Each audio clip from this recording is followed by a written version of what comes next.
ng mga binibini.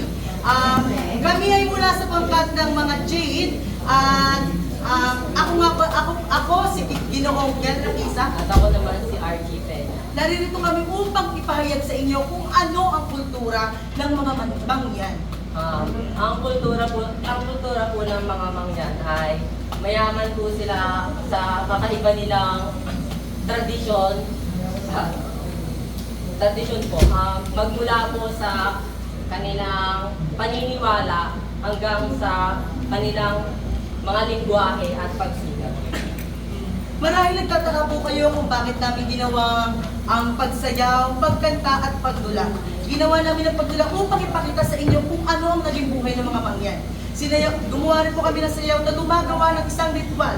Ngunit hindi po namin ito ginawa na ang sinasamba po namin ay mga espiritu.